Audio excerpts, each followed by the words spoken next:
Roger and Sue Clark, two 70-year-old cruise passengers from England, were sentenced to 8 years in a Portuguese prison due to some poor cruise packing choices, as you're about to discover. They, by the way, haven't been the only ones to fall for this fate. Welcome aboard, I'm Gary Bembridge, and I'm going to show you how to avoid making packing mistakes with really unpleasant outcomes, or at least help you avoid those that will put a major dampener on your cruise. Packing illegal drugs is obviously a mistake and forbidden. However, you may do it without realizing, as friends of mine did.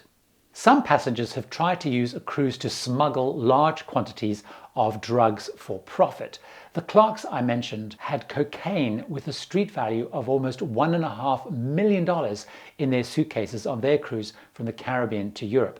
As I was preparing this, a 27-year-old passenger on Holland America's Zaandam was arrested in French Polynesia with methamphetamine, meth, in his suitcase worth millions and millions of dollars. Now, while you may not be trying to smuggle large quantities, even recreational drugs for self-use are banned, and lines will hand you over to the local authorities. All lines I've checked with do not allow any CBD products or cannabis marijuana, even if it's legal where you're sailing from or to.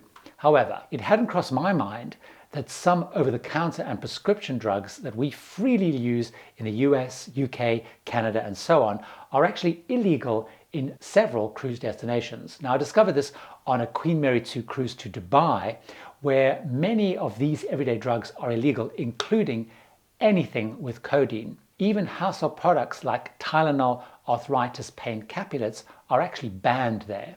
Prescription tranquilizers, antidepressants, some sleeping pills are too, so things like Xanax, Valium, Tramadol.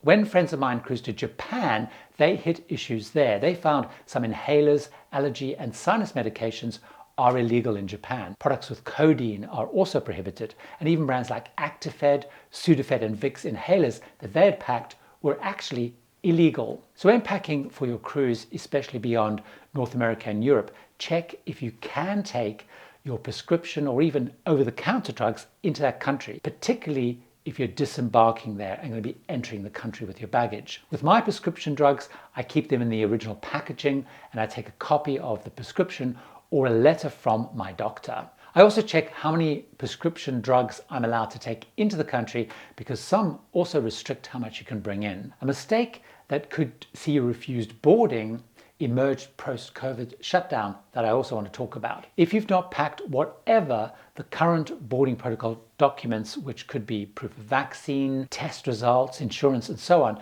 you will be turned away. So while drugs and lack of documents can get you into big trouble, there's actually many items that, while you won't get into as deep a trouble, are likely to get you a strong telling off and be confiscated, as I discovered.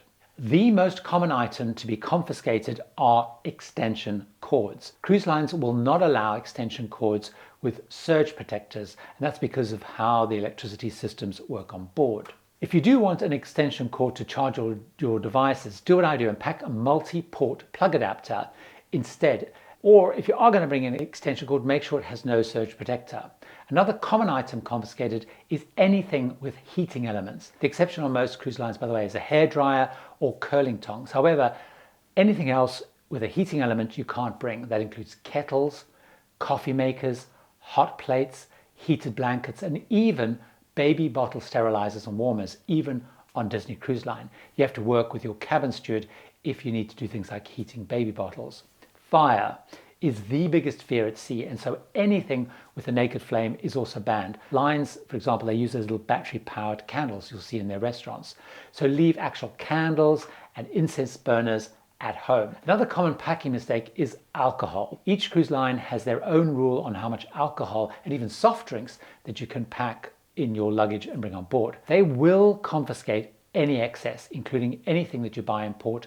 They normally, though, do return it at the end of the cruise. So, for example, on Royal Caribbean, you can't pack any beer or spirits, and you can bring 2 bottles of wine or champagne per cabin. Norwegian Cruise Line, on the other hand, has no limit on the number of bottles of wine and champagne you can bring to drink in your cabin. Anything that can be launched off the ship is also forbidden, and that again will be confiscated. So this includes things like kites, fireworks, balloons, remote controlled planes, and drones. At the time of recording, only Royal Caribbean and Carnival Cruise Line allow any of us passengers to pack a drone, requiring it to only be used in certain approved ports. Now, I've been trying for ages to get more lines to let me bring a drone on board, but having had it confiscated quite a few times, I've given up. Don't pack actual weapons or ammunition like guns and knives over 4 inches long, but also don't pack anything that looks like it could be used as a weapon. If you want to bring sports equipment like a baseball or cricket bat, check if they're on the cruise line prohibited list, as often they are not and they're confiscated on boarding. Many self-defense items are also banned, like pepper spray. If you're planning to bring on board any kind of party costume or fancy dress, as we call it in the UK, be very cautious about the accessories you pack for that costume. If you pack handcuffs, a truncheon, or even a plastic gun to use as part of say a policeman outfit, those will all be confiscated. There are actually more weird rules and packing mistakes about fancy dress costumes coming later, by the way. Another area you may fall foul of is if you plan to decorate your cabin door. Now, most cruise lines, other than Norwegian Cruise Line at the time of recording, do allow you to do this if you use anti-flammable decorations, not those just sprayed with anti-flammable materials. They must either be magnetic or not require any tape to attach the door. If your door decorations don't, again, they will be confiscated.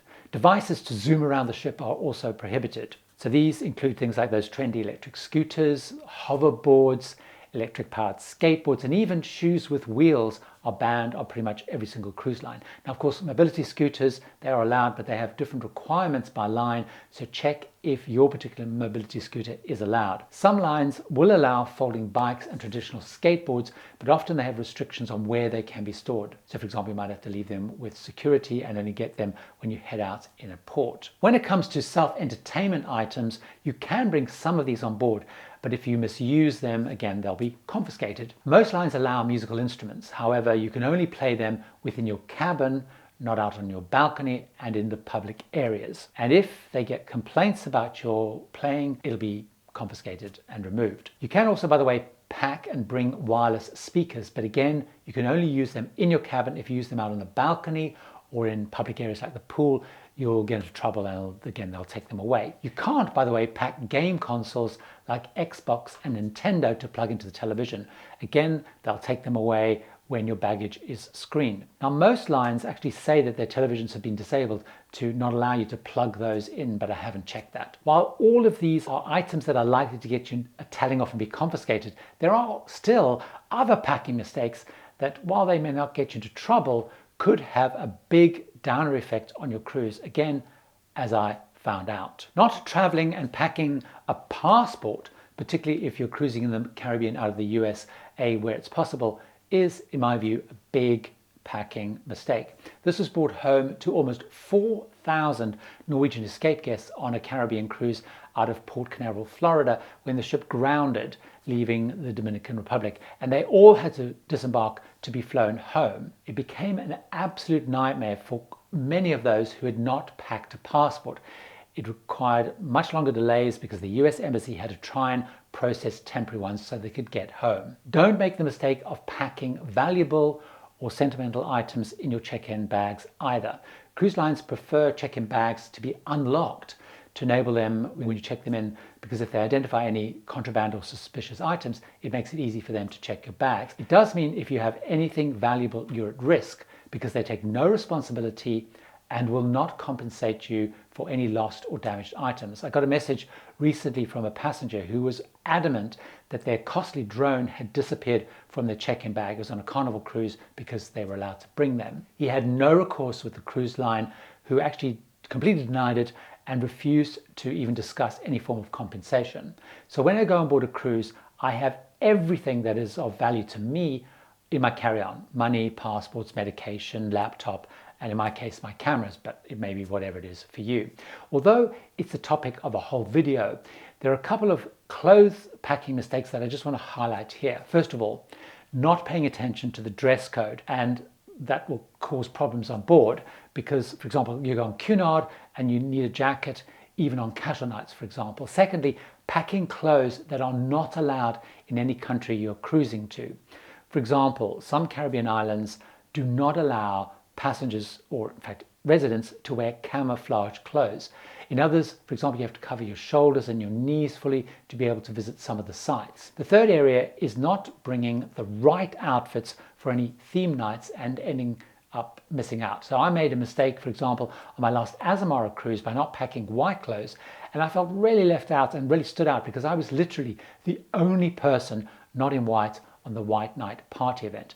Be very careful, by the way, before packing any of those fancy dressed party costumes. Some cruise lines like P&O Cruises ban them, reportedly after a punch-up erupted on one of their ships over an inappropriate clown costume. But anyway, risque costumes, outfits with rude, political or obscene slogans are going to be banned. On all cruise websites, they have a list of banned items, but they differ line by line, so you need to check the one for your line. Now, in the notes of the video, I've made a link to the main lines lists to help. In reality, the best way of not making a packing mistake is, if you have any doubt, leave it out.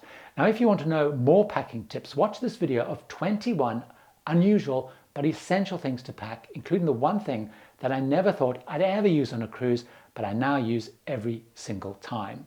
See you over there.